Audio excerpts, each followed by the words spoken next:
This little light of mine, I'm gonna let it shine. This little light of mine, yeah, I'm gonna let it shine. I said this little light of mine, I'm gonna let it, oh, let it shine. Let it shine, shine, shine. Let it shine.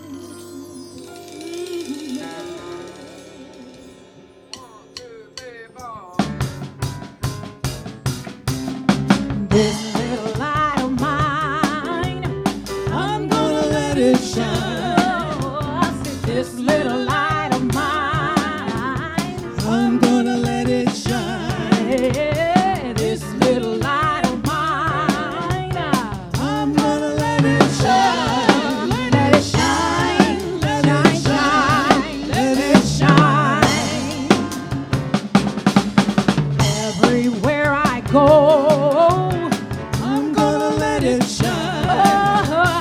everywhere I go, yeah, I'm gonna let it shine.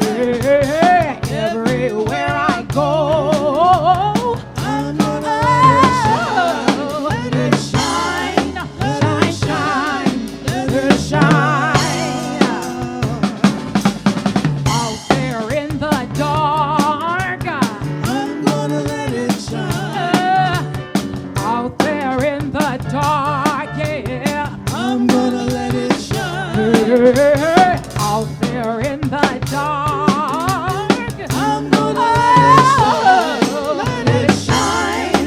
Shine, shine, let it shine. Break down. How y'all doing out there this morning? We awake? Everybody coming in, taking your seats, joining the party? Yeah. Now listen. I want y'all to sing with me this morning. Is that all right? Yeah? Okay, now, this is how it's gonna go. When I say, all up in my house, you're gonna sing, I'm gonna let it shine. All right? Let me give it to you one more time now. When I say, all up in my house, you're gonna sing. Yeah, that's it right there. All right, come on, band, let's do this now. All up in my house, I'm gonna let it shine. Said all up in my house, I'm gonna let it shine. Hey, all up in my house, oh, let it shine, shine, shine, let it shine. Come on now. This little light of mine, I'm gonna let it shine. Yeah, this little light of mine, yeah, I'm gonna let it shine. Hey, come on, say this little light of mine, I'm gonna let it shine. Let it shine, shine, let it shine.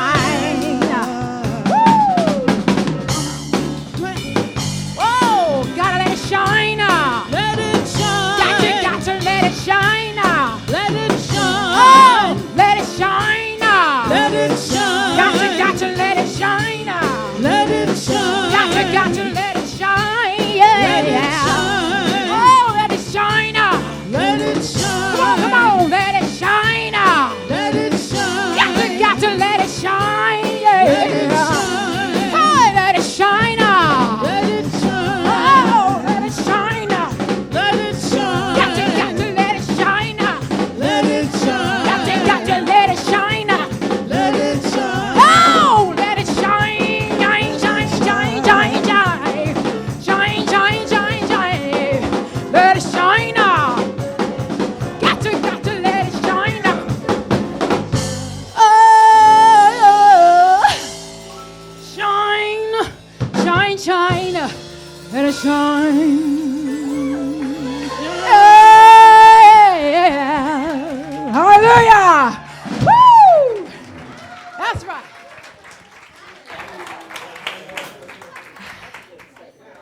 Terry, you think you could get a little personality? Hi, everybody. Good morning. How are you today? We ironed out all the kinks in the first service, so this should go smoothly today. I want to thank you all for being here. I want to mostly thank Reverend Mike for inviting me to come home and to be here this morning. If you're here for the first time, I used to be the spiritual director here for 14 and a half years from 1995 to 2009. So, well, I'm back home, and it does feel like being home. And we have the very famous Susan Rios in the house this morning. Yay, yay. So our presider this morning, we are privileged to have. I think I'm doing things in order. Let me see. Let me look here. Let me look here for just a second. Okay. All righty. Lighting the flames of faith comes first. So our wonderful presider this morning, Miss Catherine Hack, better known as Miss Kitty. So our call to service is called Lighting the Flames of Faith, and we perform this ceremony to promote the universal consciousness of life, which acknowledges that all peoples, all faiths, all sentient beings come from that one great universal presence, which we call spirit. Fundamental to this truth is the unifying nature of all religious thought and experience, which we honor here today. As Kitty lights the first candle, it is for the Tao, honoring the universal path of harmony and equilibrium, the natural way. The second candle we light for the shamanic traditions, honoring the beliefs and practices of all indigenous peoples, the way of primal spirituality. The third candle we light for Hinduism, honoring the path of knowledge, action, and devotion. The fourth candle we light for Judaism, honoring the ethical path of living by sacred law. We light the fifth candle for all forms of Buddhism, honoring the Four Noble Truths and the path of compassion. The sixth candle we light for all forms of Christianity, honoring the Christ consciousness as the path of love. The seventh candle we light for all forms of Islam, honoring the path of submission to the will of God as the highest calling. The eighth candle we light for the universalistic religion of Baha'i, honoring the path of submission, honoring the path of unity and peace. The ninth candle we light for all forms of new thought, honoring the metaphysical path of mental healing through the practice of universal spiritual principles. The 10th candle we light for all those who are yet unaware of the power and presence of spirit in their lives and for the space that we are holding for them at this center. And as Kitty lights the healing candle, please put silently into the light anyone you wish to have experienced the healing flame of God's eternal love.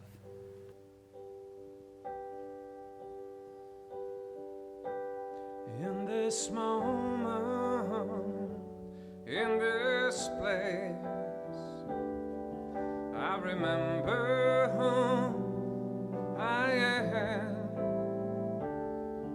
letting fear and worry fall away from me. I open my eyes and I see there is only love. There is only love. Love that heals, love that sets us free. There is only love.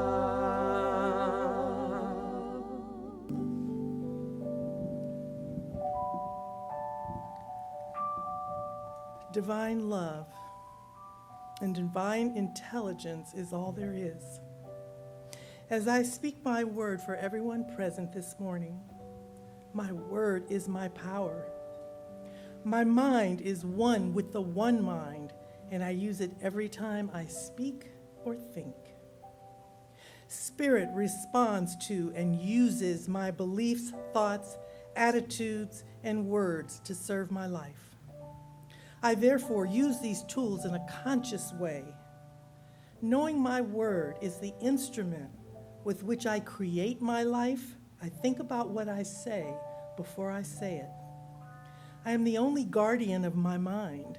I am the one who allows entry to or bars the negative from the portals of my thought. I am mindful with my thoughts and words and keep them centered on God the good. I bless all good things which are naturally a demonstration of the power of my word. I bless this service knowing that it is in perfect order. Being here by divine appointment opens my heart and my mind up to embrace all that transpires here today. With gratitude for all the blessings in my world, I release my word to the law of mind, knowing it is done as I believe. And together we affirm this by saying, and so it is. So, good morning, everyone. I am filled with such gratitude today. I'm filled with gratitude a lot, but I'm filled with gratitude today for sure. I recently returned from a sacred pilgrimage in Ireland with a group of 45 amazing men and women from all over the United States and Canada. It was an experience that I had been planning for over a year, and it was everything that I imagined it would be. We learned about the prehistoric monuments and megalithic passage tombs on the River Burn. We went to a place called Newgrange, which was built around 3100 BC during the Neolithic period in order to house the remains of the dead. These sites are older than the pyramids of Egypt and Stonehenge of England. They are aligned with the rising sun on the winter solstice, which floods the tomb with light. And our group was given a very special tour into this original portal. We also visited the ancient hill of Tara, which is the center of ancient Celtic culture, and experienced a healing ceremony inspired by the Celtic spiritual tradition. For most of the trip, we were lodged at the historic Glendalough Hotel in the heart of Wicklow National Park, where we experienced other medieval monastic ruins and natural and historic sites. During our stay there, we were given lots of time for hikes to neighboring lakes and waterfalls, and encouraged while in this beautiful setting to go inward for introspection, meditation, and reflection. I took full advantage of this opportunity. During my meditation and reflection, I was drawn to thinking about the teachings of Thomas Troward, who greatly influenced the New Thought movement. In his book, The Creative Process in the Individual, he poses a challenge for us to actually see, feel, and understand the power that we all possess.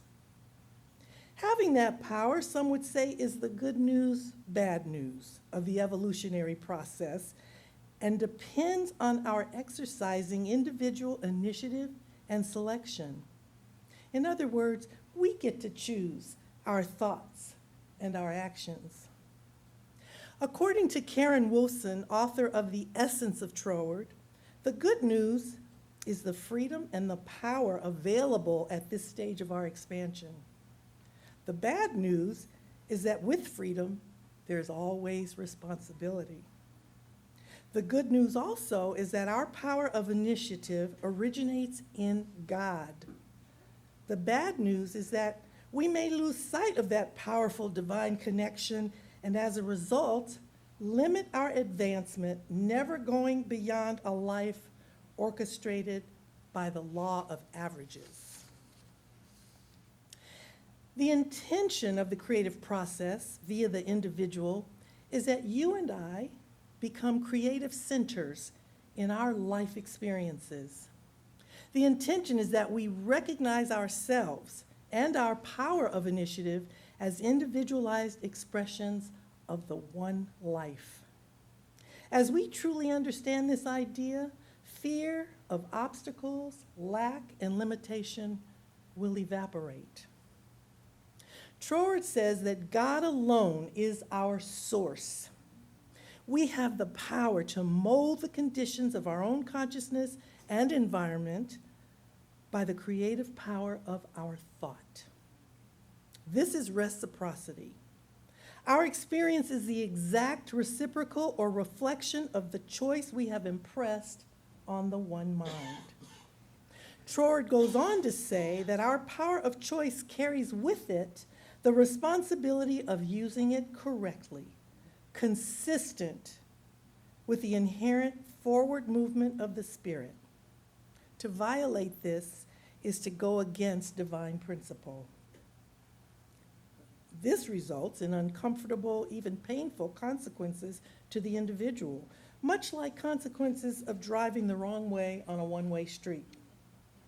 When we make choices that are diminishing to life in some way, we inflict on ourselves the pain and discomfort of the consequences of those choices.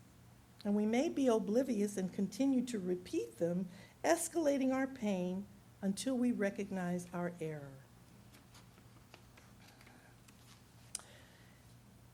Having the time these past 2 weeks to go within and reflect upon what I know to be the truth reminded me of the power within each of us to create the life and the world we desire.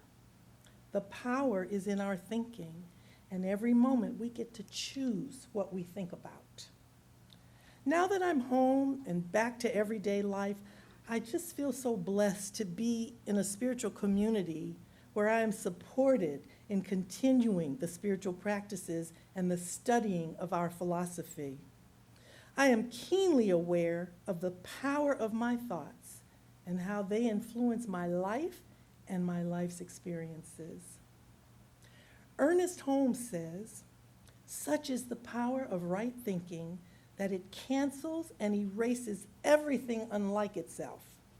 It answers every question, solves all problems, and is the solution to every difficulty." Namaste.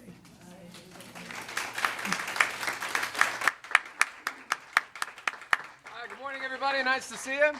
I'd like to quickly thank Miss Terry Page for singing the opening number. Yeah, Terry. Please welcome Mr. David Olivas on the keyboard. Right, David? And Mr. Kent Moore on the bass. Yes, Kent. We're thrilled to have our next singer here. Please welcome the one and only Miss Brenda Moore.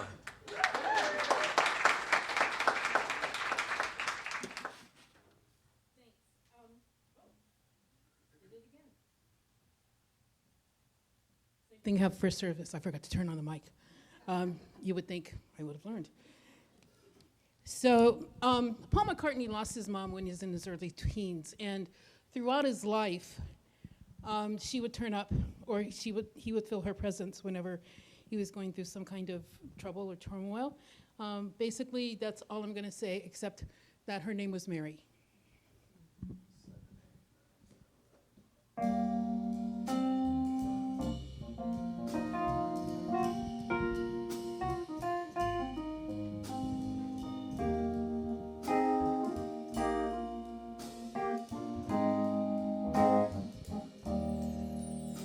When I find myself in times of trouble, Mother Mary comes to me, speaking words of wisdom, let it be.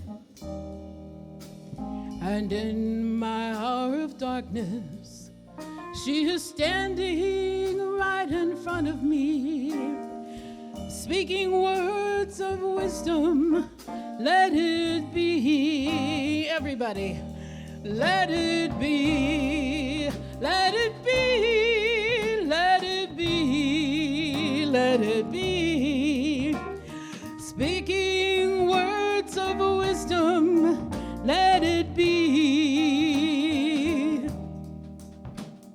And when the broken-hearted people living in the world agree, there will be an answer, let it be.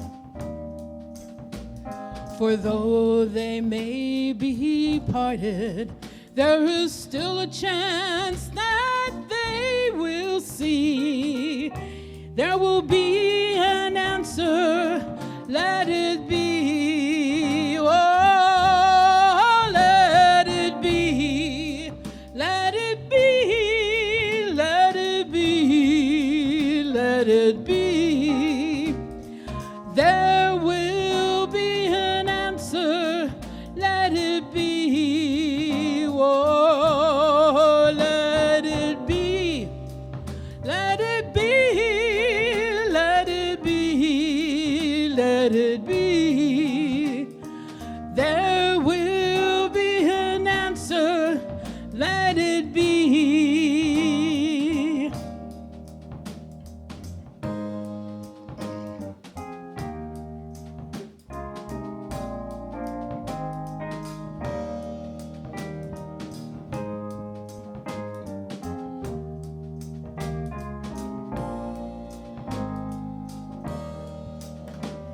And when the night is cloudy, there is still a light that shines on me. Shine on till tomorrow, let it be. I wake up to the sound of music. Mother Mary comes to me, speaking words of wisdom, let it be. Oh, let it be, let it be, let it be, yeah, let it be. There will be an answer, let it be, yeah, let it be, let it be, let it be, oh, let it be. Whisper words of wisdom, let it be.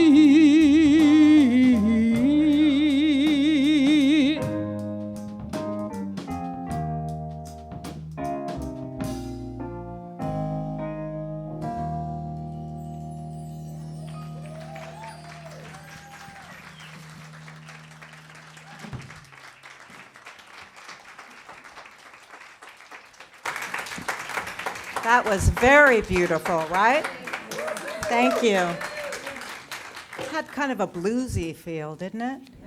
You know, for me, the possibility of letting it be is strengthened by my level of faith. I don't know if that's true for any of you, but I get to come to places like this to increase my faith and to study, as Kitty said, and to express gratitude for everything, particularly for the opportunity to be here with you today. So, happy Sunday. Welcome to this morning's service.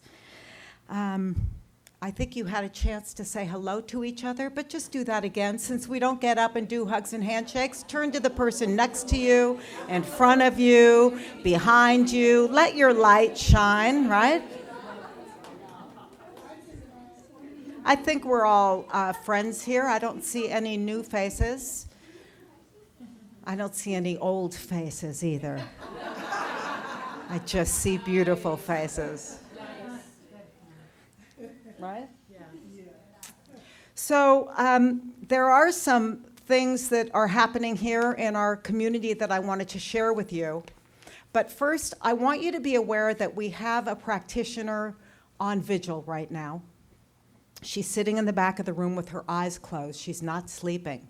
She's holding the high watch, which means she's holding the entire service in prayer, sacredly, knowing the highest and best for the unfoldment of this service and each one of us.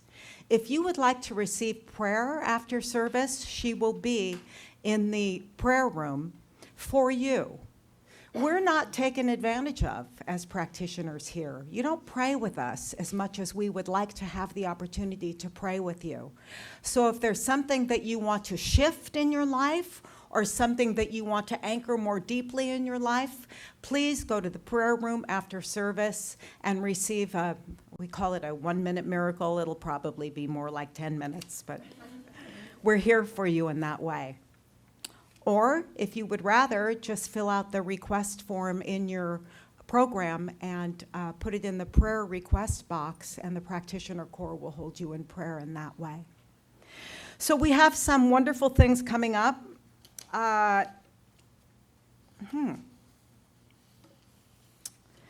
Let me tell you that we have a drum circle coming up on, I don't know if there's a slide for it yet. Yeah, it's not really drumming with me because I don't, I brought somebody in to facilitate a drum circle for us. Does anybody here enjoy drumming as a spiritual practice or are willing to try it as a spiritual practice? So sign up.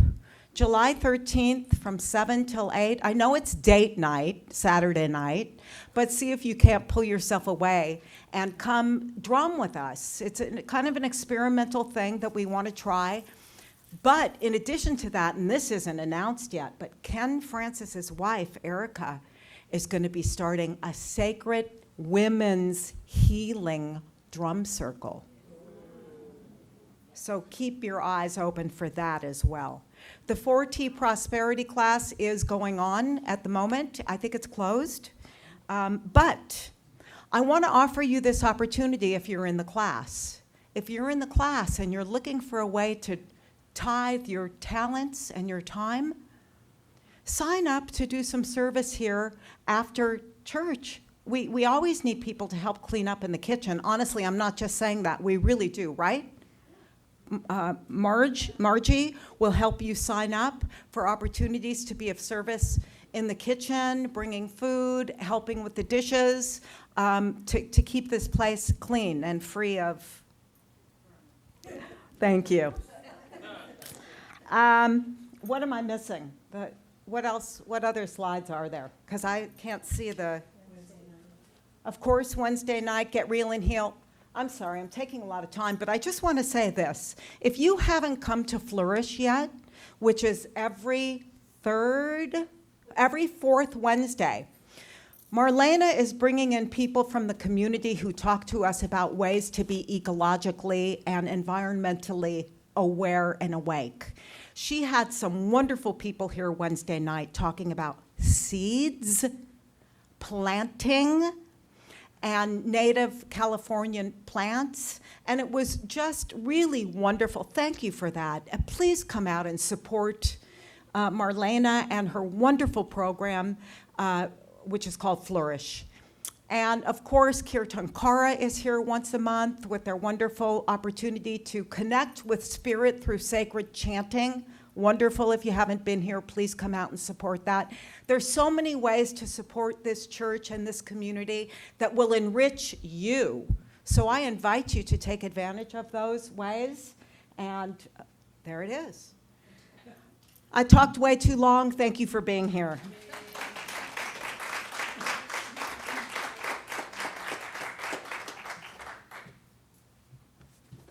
Okay. Can we please stand now? Thank you, Andrea, for the Declaration of Principles. We believe in one universal spirit, manifesting through all, natural and incarnated in us. We believe the universal spirit is personal to and reveals itself through everyone who recognizes its presence. We believe that our faith operates upon a law of mind which automatically manifests in our experience according to that faith. We believe in the unity of all life and the immortality of the individual soul forever expanding. We believe in the eternal goodness, the eternal loving kindness, and the givingness of life to all.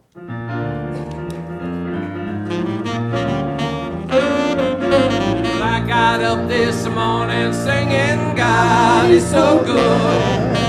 I got up this morning singing, God is so good.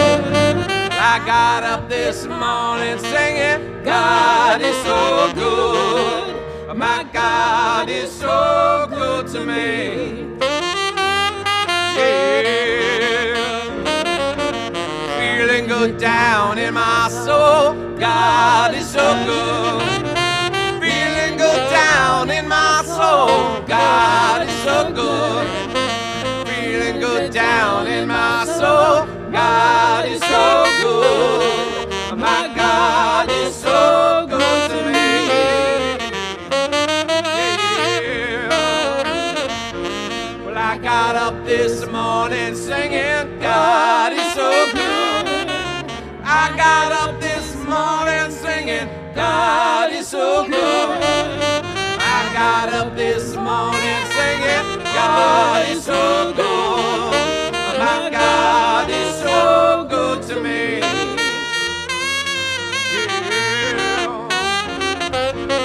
Feeling good down in my soul, God is so good. Feeling good down in my soul, God is so good. Feeling good down in my soul, God is so good. My God is so good to me. Here we go. My God is so, my God is so, my God is so good to me.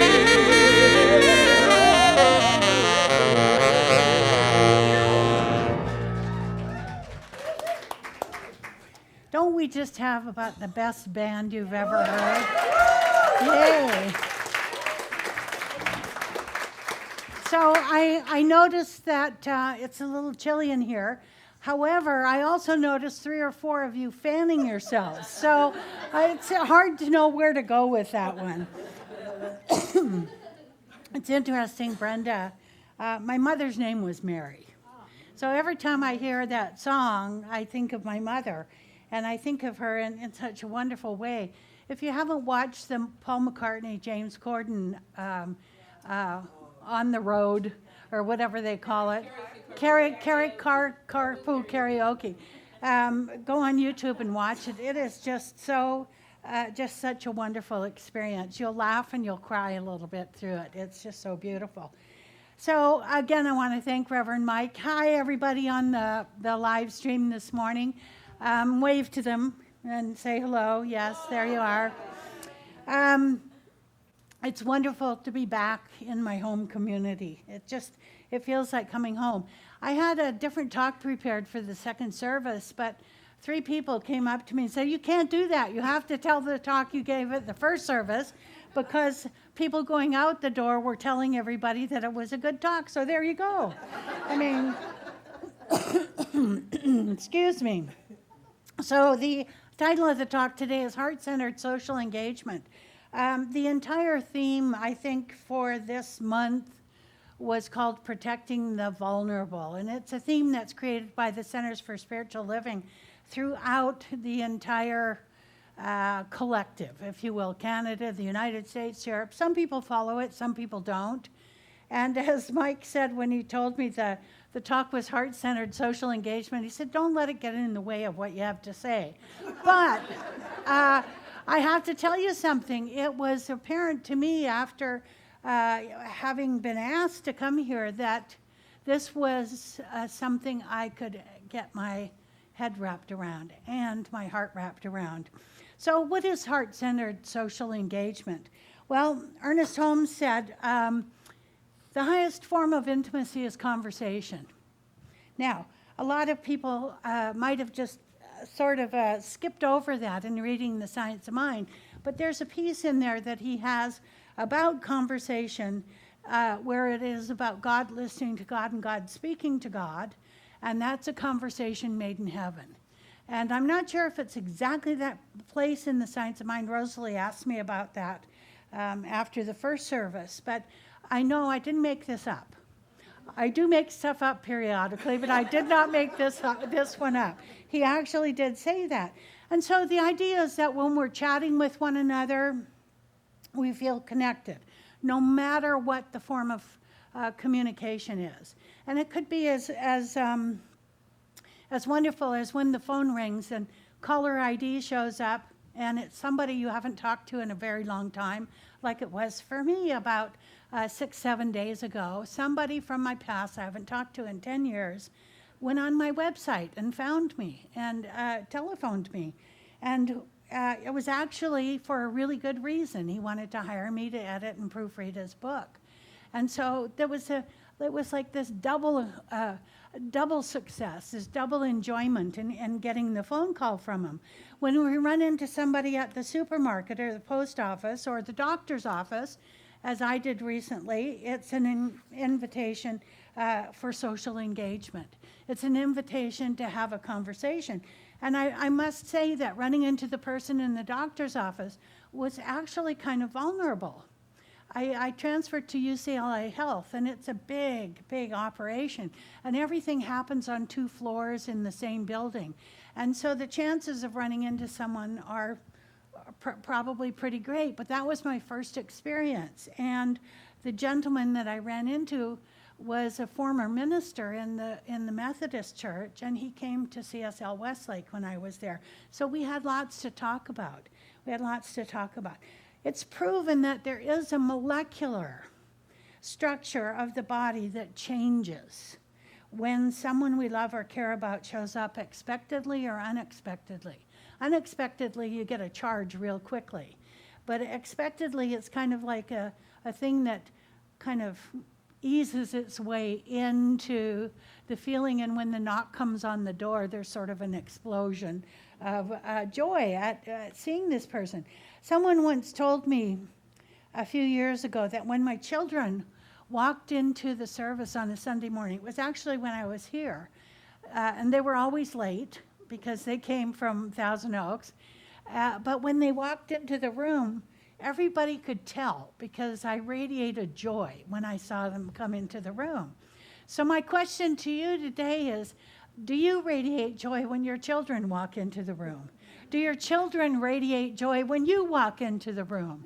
That's sort of heart-centered communication. You don't have to say anything. You get a feeling of what's going on with them. Conversation isn't always about agreement either. I've noticed the discourse recently has been largely, I was going to say disagreeable, but that's not really what I mean. Not disagreeable, but there's great disagreement as to things that are going on politically in the world.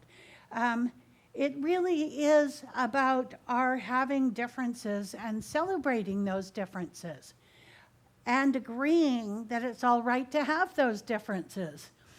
It's not our differences that divide us. It is our inability to recognize, accept, and celebrate those differences. When I saw that quote, I thought, wow, how well do I do that? You know, how well do we do that? How do we celebrate the differences that we have with one another? You know, I read somewhere a while back that the best marriage has disagreements. Not just disagreements, but fights. They fight with one another. And the fighting is what keeps the marriage lively. And I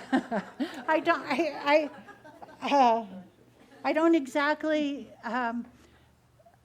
agree with that wholeheartedly, but it is the heart-centered discourse that brings us back together after we've had a disagreement. You know, that the longevity in a marriage has to have both ends of the spectrum. After watching the debates last week, I didn't watch all of it, but I watched summaries of the high points, or the high points of the commentators that were facilitating the debates. And I wonder how many of us can actually celebrate the differences that we might feel. Maybe we're a Republican and watching the Democratic debates, you know, there would be a tendency to rebut some of the things that are being said. But I think it's not as easy as we think sometimes to celebrate the differences. We have opinions, don't we? And I remember telling the story years ago that when I was in a workshop, one of the requirements for an entire week was not to have an opinion about anything. I thought I was going to die. You know, I thought I was going to die. But after a couple of days, it was kind of refreshing not to have an opinion about something, but to stay in the silence with the other person doing the talking. And I just offer that to you. Last Friday, I had the pleasure of hearing an interview with Mark Nepo. Mark Nepo is one of the authors that we use in the practitioner training program. And one of his books is called 7,000 Ways to Listen.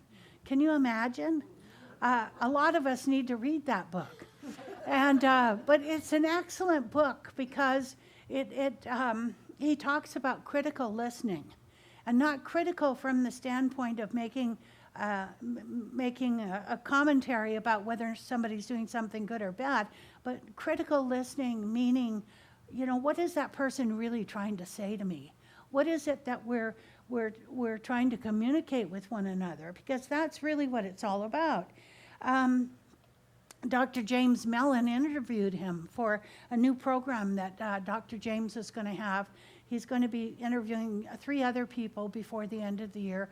Kyle Cease is one of the people he's interviewing. Holland Taylor is a stage and television actress, movie actress, who will be interviewed. And then a very famous Academy Award-winning actor will be the final interview for the year. And I can't tell you who that is, but that's the lost leader for the morning. But if you want to see the interview with Mark Nepo, it's on YouTube or on the Facebook page for the Global Truth Center, and it's also on their website. So listening, really listening, is an art form. It's a true art form. Not the kind of listening one might do while abiding their time until it's their turn to speak. We know people like that we're having a conversation, and I may have shared a comment, and then this person comes up with something that's totally irrelevant to the comment I just made. You know, it was from something back 3 sentences ago or 4 sentences ago. So taking in the message of the one sharing, that's an opportunity for heart-centered communication. That's really, really what this is about. I've often said that if we listened as adults to one another the same way that we listened to our children when they were first learning how to speak, there would be no communication problems in the world. Do you know how we used to listen to our children trying to formulate words? Well, what are they talking about? What do they mean? If I just listen more, tell me what you mean. Well, that doesn't seem to happen very much anymore. So if we did that, it would be a wonderful way in which to really effectively communicate with one another. Listening for the heart of another. That's what we did with our children. We would listen to the heart of what they wanted to say. And speaking to the heart of another is a sacred, sacred experience. Mark Nepo said, listening is being completely present to whatever is before us with all who we are. All who we are. Not all who the other person is, all who we are. Listening with every fiber of our being to what is being said is a form of heart-centered communication. I was reading last week about an American Trappist monk, writer, theologian, mystic, poet, social activist. His name is Richard Gilbert. Maybe some of you know who he is. And he was called to the monastery somewhat later in life to escape life, the trappings of life, if you will, and to encounter God. And he wanted a greater experience of God. But instead, he found himself drawn even closer to the world around him. That was the way in which he was going to really learn about God, was by learning about other people, the God essence of other people. he told the story of visiting a shopping district in the area in which the monastery was, and he was overwhelmed with the realization that he loved all the people in the shopping district. Every person he saw, he loved, and all the people around him. And he said, they were mine. I get kind of choked up about this one. They were mine and I was theirs. There was just this amazing connection that he had with all these people. And in this short time, he took what he learned in the quiet of the monastery and experienced a sense of oneness with the myriad people around him in the public square. And I wondered, as I read that story, could I be that aware to be able to do something like that? I mean, I think that that's a practiced concept, wouldn't you say? That, you know, it would take a definite diligence at this practice in order to do that. But what he really said was that it came upon him so enormously while he was standing in that shopping district that it was undeniable what was going on for him. So it isn't necessary to go into the monastery and stay there. You know, it isn't necessary to go to the cave and stay there. It isn't necessary to walk 40 days and 40 nights in the desert and stay there. Yesterday, I had an opportunity to hear a man named Azim Khamisa, and I've known him quite a while, but his story is relevant to this talk to some degree in that in 1995, his 20-year-old son was shot and killed by a gang member in San Diego. Well, Tariq Azim's son was delivering pizza, and it was a gang-related initiation. And Tony, the young man who killed Azim's son, was 14 years old. And for the very first time in California history, a 14-year-old was charged as an adult. It's a landmark case.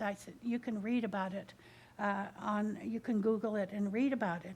But what happened out of that is this foundation that Azim created called the Forgiveness Project, along with Tony, the 14-year-old kid who killed Tariq, along with Tony's grandfather. And this is like worldwide now. It's such an amazing story. And it's an amazing story of heart-centered communication.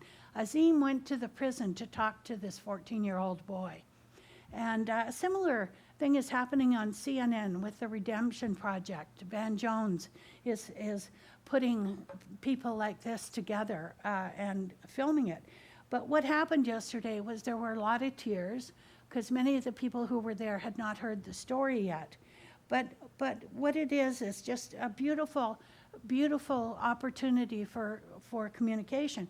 And Azim lobbied for early release for Tony from prison. He's been in prison for 24 years. He has just been released. He's in a halfway house. And this is the part that'll make the hair on your arms stand up on end. Azim has offered Tony a job in the Forgiveness Foundation. And he thinks that Tony going out and speaking before audiences of teenagers and young adults will do more to change this whole idea of terrorism in a way, that it will just be a most amazing shift, heart-centered communication at its very highest and best. Years ago, I shared the story about when Richard Gere became a Buddhist. The monks that were interviewed after he became a Buddhist said that when Richard Gere finished his schooling and became a Buddhist, he took on the mantle of Buddhism. It was like he was Richard Gere here, and then he was Richard Gere the Buddhist within a very short period of time. And Gere told the story in the part where he was interviewed about how he decided that when he walked down the street, every person he came in contact with, he would try to make eye contact with them. Some of the people didn't agree to do that. You know, many of them were on their phones. They're not paying attention to who's walking beside them or around them. But those that did, he made eye contact with them. And when he did, to himself, he said to them, smiled and said, "I wish you happiness." So I thought, wow, I'm going to test this out. I'm going to do this myself. I mean, I smile and make eye contact with people all the time. But I decided to do it with "I wish you happiness." So I was in Trader Joe's, one of the best places to make eye contact with people if they're not too busy. And blueberries are in season. Have you seen them? They're just amazing right now. And there were stacks of them all over the store, some in the cold storage, some out on the counters where the other fruits were. And, you know, the small ones, the medium-sized ones, and then the big 2-pound boxes of them.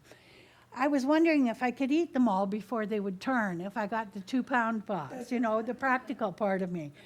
I looked up and I made eye contact with this little tiny Asian woman. I smiled and went back to deciding whether to get the 2 pounds of blueberries.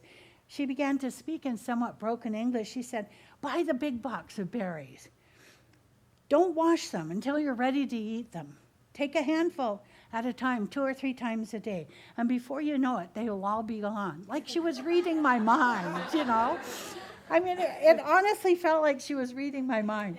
And she said, "Your body will love you for it." Well, what ensued was a conversation about the nutritional value of blueberries and their antioxidants and their low-calorie content, which always appeals to me. So we engaged beautifully for probably about 5 minutes or so.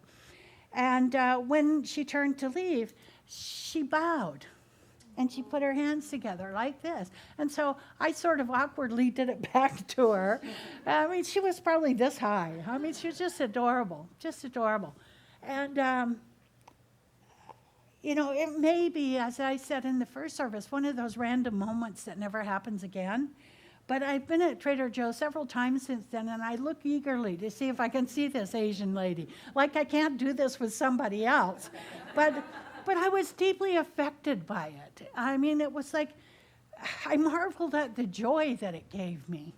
And I probably gave her too, you know, because somebody actually stopped to chat with her for a minute. And so I wanted to share that with you today. Ralph Waldo Emerson says that the purpose of life is not to be happy. It is to be useful, to be honorable, to be compassionate, to make some difference that you have lived and lived well. You know, if our mission is to make a difference, that's always been my mission in life, is to make a difference. We have to stop being part of the problem and part of the solution. And it doesn't, and then I'm not saying part of the problem for the world or for this congregation, part of the problem for ourselves. You know, I neglected to mention that in the first service, but I have to stop being part of the problem for myself and be part of the solution. I can't be the one to denigrate my physical body. I can't be the one to cast aspersion on my clumsiness for having slid down the back stairs of my house and tearing my quad. I can't look at myself in the mirror and announce my aging. You know, I have to look in the mirror, being part of the solution, and say, use Ernest Holmes' Hindu wrapping ceremony. Left hand on the right shoulder, right hand on the left shoulder in a hug, and look in the mirror and say, "Beautiful, beautiful me." You know, that's being part of the solution. I digress. Why do I digress like this? But you know, if our mission is to make a difference, we have to become part of the solution. And years ago, I've told this story before on a Sunday morning, but it tickles me every time I tell the story. Years ago at UC Santa Barbara, I had the privilege of seeing the Dalai Lama. And there was about 2,000 people in the stadium at that time. And he was very soft-spoken. It was maybe 1988 or 89 when he was really first starting to make the rounds in the United States and Canada. And He was very soft-spoken, very quiet, sometimes needed his translator a little bit. But at the end, he asked for questions, and a girl who appeared to be about 19 years old, very close by where we were sitting, she said, "But I'm only one person, Holiness." She said, how can I make a difference? And he started giggling. Have you ever seen the Dalai Lama? He giggles all the time. Like he's got some secret on the rest of us, right? But he giggles just like a little schoolgirl sometimes. And he said to her, he said, "My dear," he said, "if you think you're too small to make a difference, you've never been in bed with a mosquito." So here's 2,000 people waiting like 2 or 3 seconds before they laugh. And then all of a sudden there's just like this uproar in the whole stadium.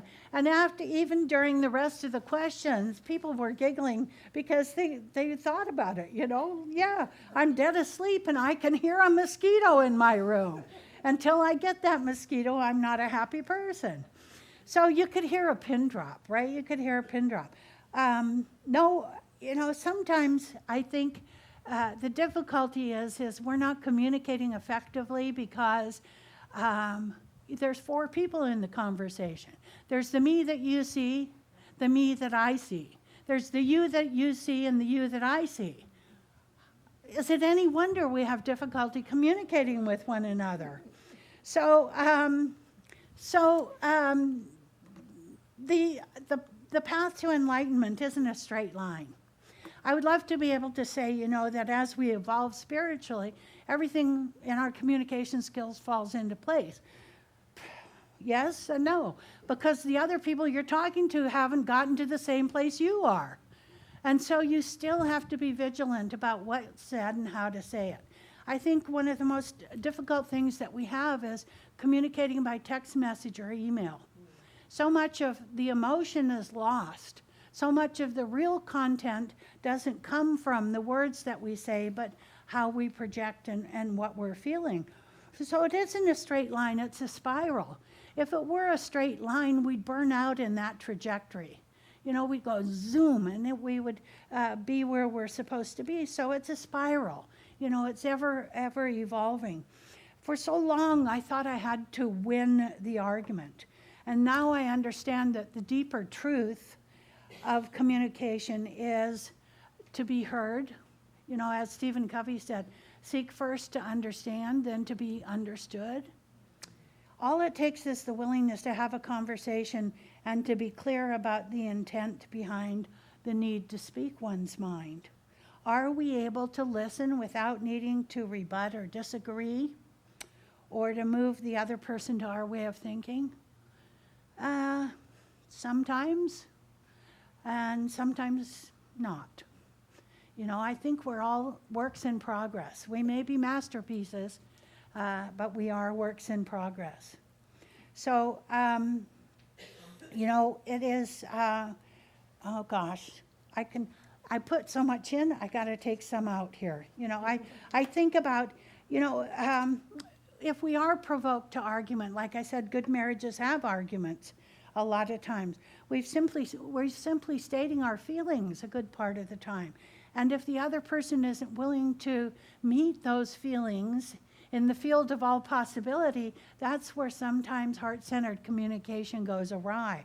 It works well in marriage relationships if we can do that too. And if I used this tool when I was married, I might still be, that wouldn't happen.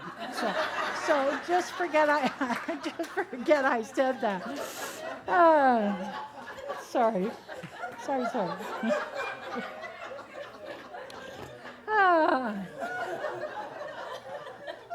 Now I'm embarrassed. I'm so glad my kids aren't here today.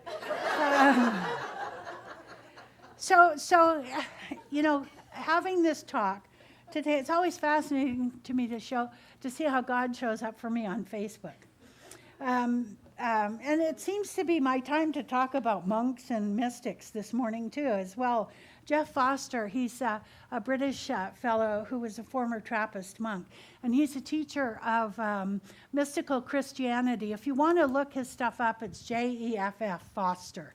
It's spelled exactly the way it sounds. And there's lots of stuff here on Facebook, YouTube, and his TED Talk is on there. He's just a very, very fascinating man. And indulge me this morning. I'm going to read something that he wrote. It's a little bit long, but and we started late this morning, so give me a break. And if you would indulge me by closing your eyes, and excuse me. And I have to put my glasses on for this one for whatever reason this morning. It's called Love, When the Nervous System Rejoices. So if you'll close your eyes and really get connected with what he's saying. The most beautiful quality of all in a human being, in my humble opinion, the ability to listen deeply to another, to listen from presence, from stillness, to listen without trying to fix someone or to change them or to save them. The ability to allow another to be exactly as they are. Not giving unsolicited advice, not lecturing them about the latest psychological research or the most true spiritual teaching. Not trying to mold them in your own image, manipulate them into matching a concept of who they should be. Not projecting your own trauma or traumatic answers all over them. Just listening with an open mind and an open heart and a receptive nervous system, allowing them to breathe, to express, to weep, to question, to be completely unique, to expand into the space, to discover their own truth. I have met world experts in intimacy, relationships, and honest communication who are unable to do this. I have met spiritual gurus, so-called enlightened masters, expert psychologists, and life coaches who are utterly unable to do this. I have met popular teachers and authors on listening from the heart, holding space, pure awareness, and embodied spirituality who are completely unable to do this. It's a rare gift, the ability to allow others to be exactly as they are, broken, whole, sad, angry, afraid, lost, awake or asleep, whatever. To listen to them with every fiber of your being, to receive them through the senses like the wild animals of the forest, to swaddle them in undistracted, fascinated attention, to envelop them in a silent, warm presence, to make them feel in those precious moments that you are together and like they are the most beloved one in the whole universe. When you sense this kind of sacred listening from someone, it is unmistakable. It cannot be manufactured. It cannot be faked. It is utterly rare and holy. It is nothing less than unconditional love. Your nervous system senses it and rejoices. This is the heart-centered social engagement, knowing with God all things are possible. Would you join me in consciousness, please?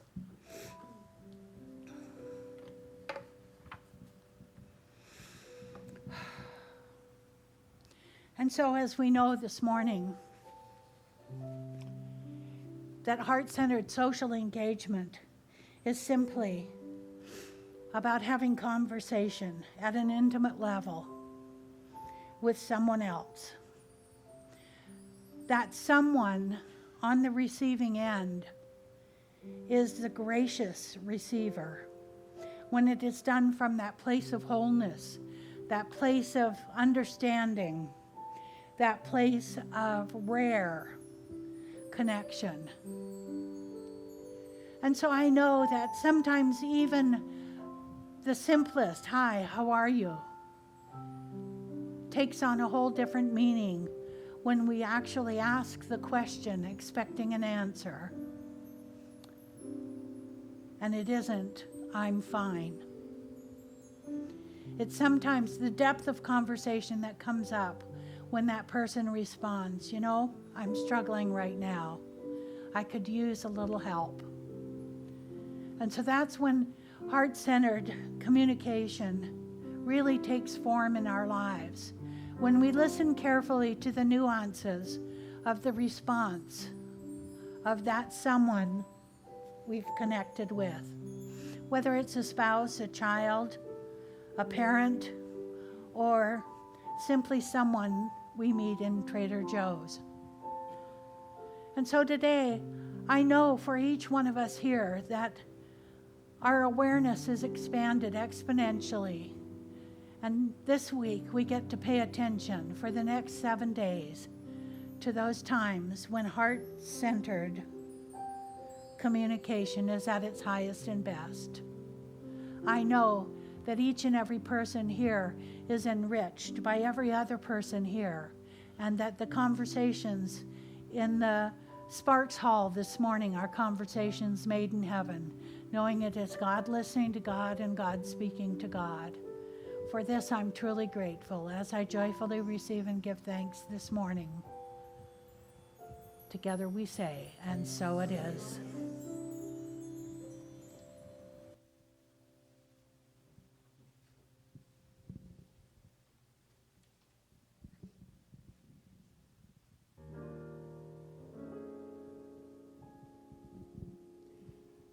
I see trees of green, red roses too. I see them bloom for me and for you. And I think to myself, what a wonderful world.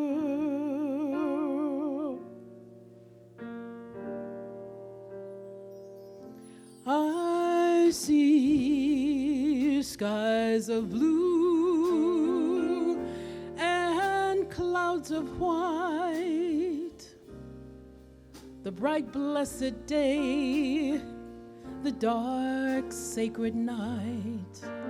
And I think to myself, what a wonderful world.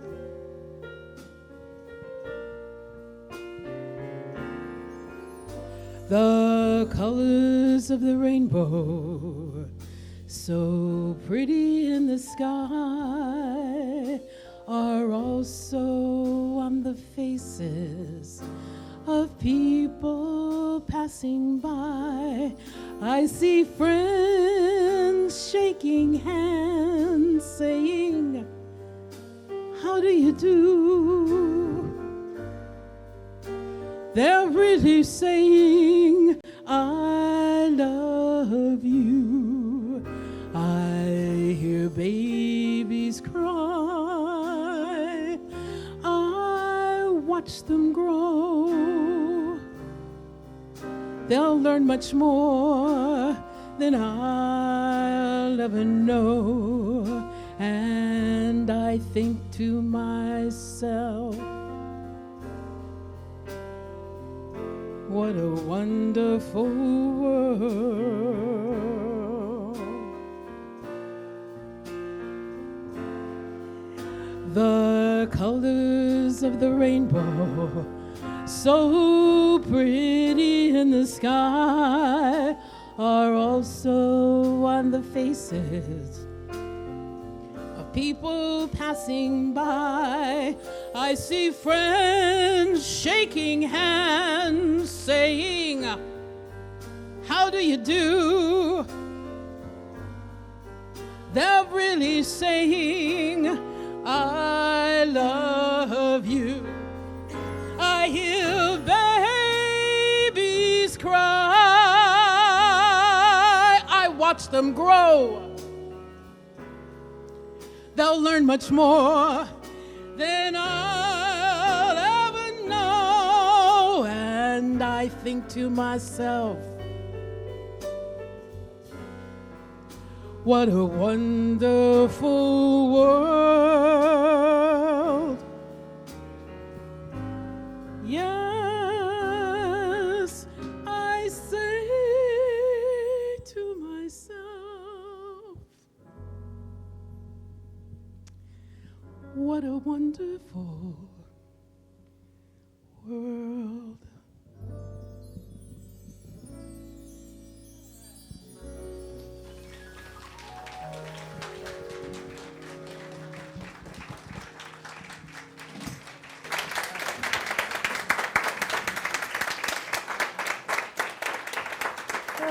Brenda. She knows that's my favorite song. But isn't it interesting how apropos it is to fit in with the talk this morning? It is a wonderful world. All righty, would the ushers come forward? Oh, wait, sing, yes.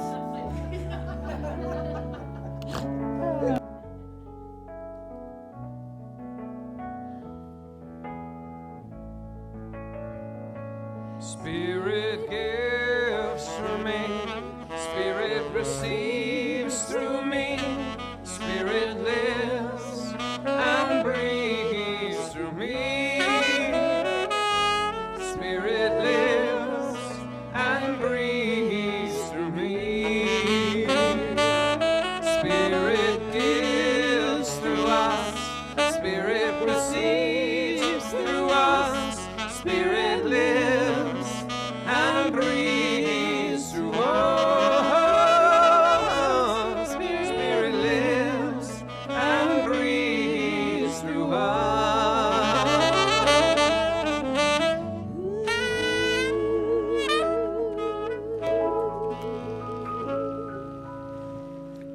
So while we're in gratitude this morning for Brenda and for Terry, let's be in gratitude for our band. Yay.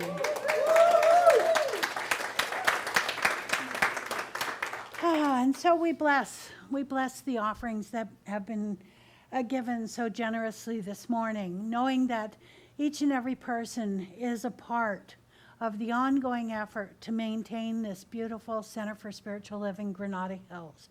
That as we joyfully receive and give thanks for the good that this center brings to us in our lives through the teachings of Reverend Mike every Sunday, through the classes, through the various programs that are shared here, through the band, through the music, through the singers, through every single person in service to this center.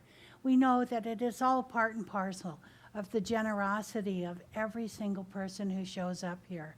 The giving consciousness, whether tithing of time, talent, or treasure, is received graciously by this center, and for the ongoing good that this center does in our community and in the greater world at large.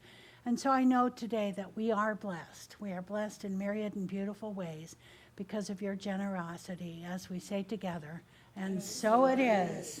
All right, Miss Kitty, you'd like to come up and give us our closing this morning. Would the practitioners surround the sanctuary?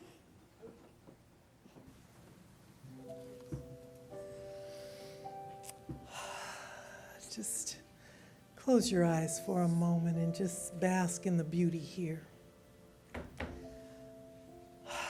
This service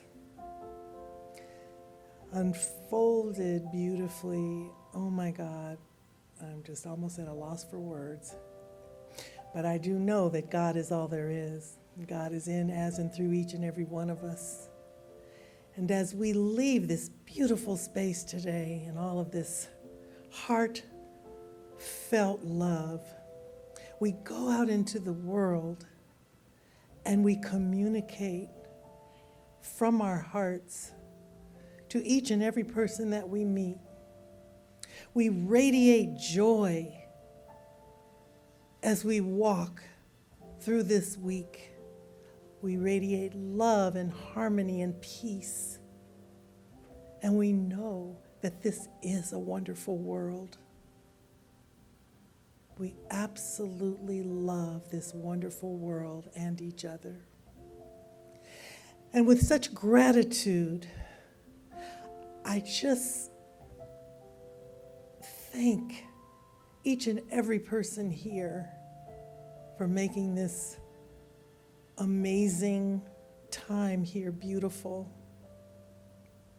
I give thanks for our wonderful Reverend Maureen and our beautiful voice of Brenda and voice of Terry and this amazing band.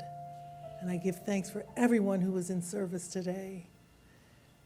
So I release my word into that magnificent law of mine, knowing that all is well, all is God, all is good. And together we affirm this by saying, And so it is. Please stand for the peace song.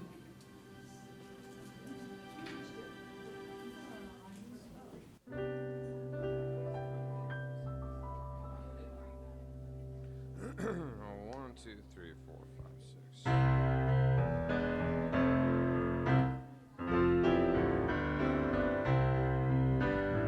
Let there be peace on earth, and let it begin with me. Let there be peace on earth, a peace that was meant to be. With God as our power, united all are we.